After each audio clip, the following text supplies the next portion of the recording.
آخری دو صورتیں یہ گویا کہ قرآن مجید کے اختتام پر دو پہرے دار ہیں۔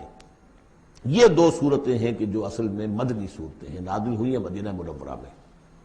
اور ان کا زمان نزول کے اعتبار سے شان نزول بھی ہے کہ ان کا حضور پر ایک مرتبہ جادو کیا گیا تھا، تو اس جادو کے اثرات کو ظاہر کرنے کے لیے یہ آیات پھر اتری ہیں، اور حضور نے پھر جب ان کی بات بار بار تلاوت کی ہے تو وہ جادو کے اثرات ہیں۔ یہودی نے کیا تھا جادو آپ پر، جس سے آپ کو چیزیں بھول جاتے تھے، کافی آپ کو دیر کو تکلیف رہی ہے۔ صحیح بخاری کے اندر یہ روایت موجود ہے۔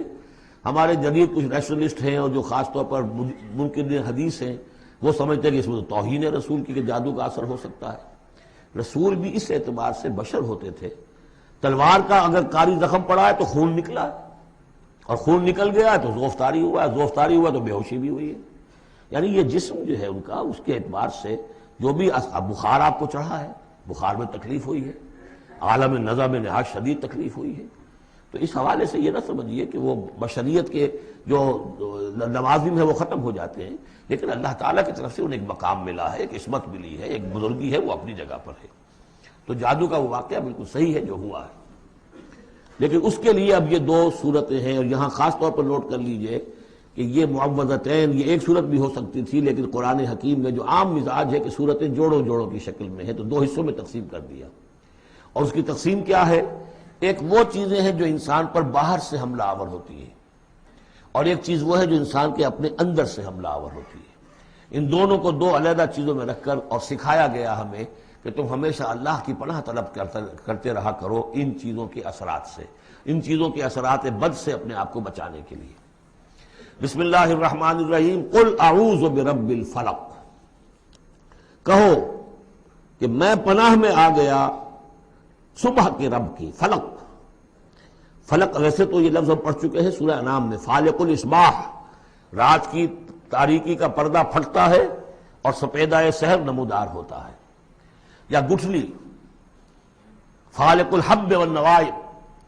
تو وہ جو گٹھلی ہوتی ہے وہ بھی پھٹتی ہے تو اس میں سے دو پتیاں نکلتی ہیں تو درخت بنتا ہے۔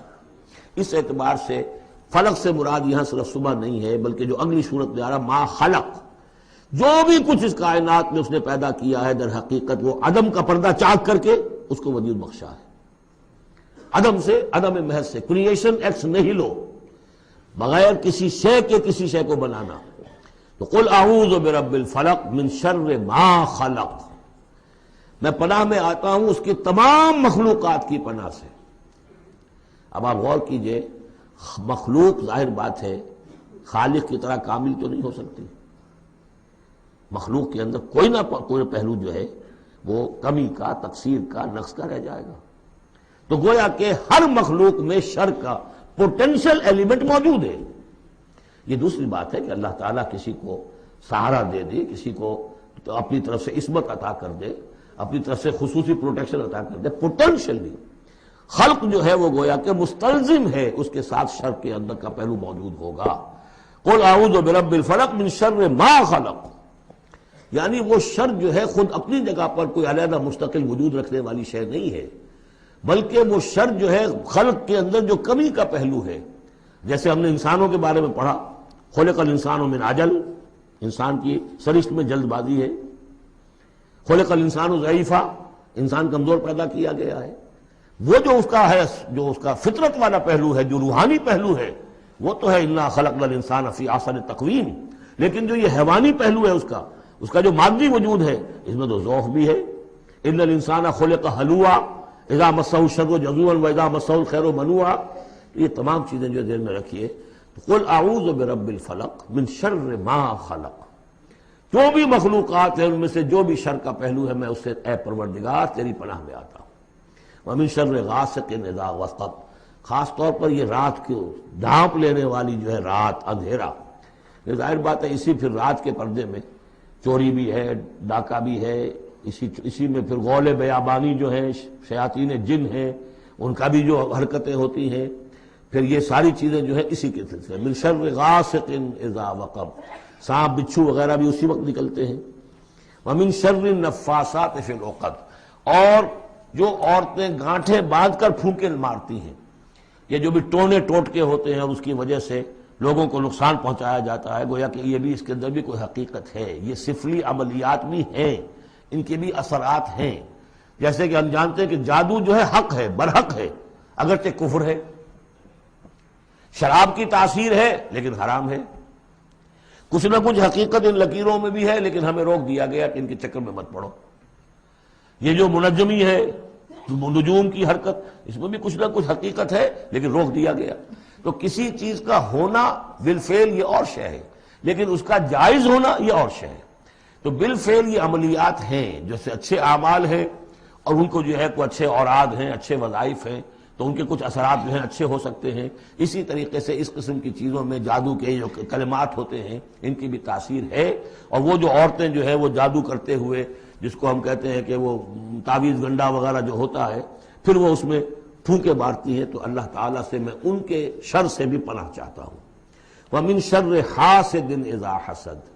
اور حسد کرنے والے کے شر سے بھی میں اللہ کی پناہ طلب کرتا ہوں، جبکہ وہ حسد اپنا استعمال کرے۔ اگر حسد ہے دل کے اندر ہے تو بات اور ہے، حسد کو بروئے کار لائے وہ، اور وہ انسان کے درپے ہو جائے اس حسد کی وجہ سے اس سے کوئی نقصان پہنچانے کو، اور اسی کتابیں ہے عین العین حق، کہ اگر انسان اس حاسدانہ نگاہ سے کسی کو دیکھتا ہے اس کے بھی اثرات ہوتے ہیں، اور اس دیکھنے کے بھی کچھ برے اثرات جو ہیں وہ ظاہر ہو جاتے ہیں۔ تو یہ تمام چیزیں اپنی جگہ پر ہیں، لیکن ان سے پناہ کرنے کے لیے آپ لمبے چوڑے کوئی اور شکلوں میں نہ پڑیں، یہی معوذتین اللہ نے جو محمد رسول اللہ کو تلقین فرمائے، سارا دار و مدار ان پر ہونا چاہیے۔ تعوذ کرتے رہیں، اس لیے کہ ہم پڑھ چکے ہیں سورہ بقرہ میں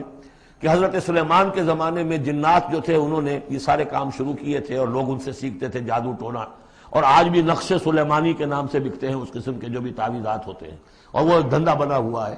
تو اس کو لوگوں نے سیکھا، اور وہ لوگ جو ہے آج بھی ہمارے ہاں یہ چیزیں چل رہی ہیں، لیکن یہ چیزیں حرام کی گئی ہیں، اور کہا گیا ہے کہ کوئی کسی کو نقصان نہیں پہنچا سکتا جب تک کہ اللہ کا اذن نہ ہو۔ اگر یہ یقین انسان کے دل میں ہو تو پھر اسے کوئی نقصان نہیں ہوگا۔ اور ویسے تو یہ ہے کہ تکلیف اللہ کی طرف سے کسی وقت آ سکتی ہے، بغیر اس کے کہ کوئی اور آپ کو پہنچائے، اللہ کی طرف سے خود بھی آ سکتی ہے۔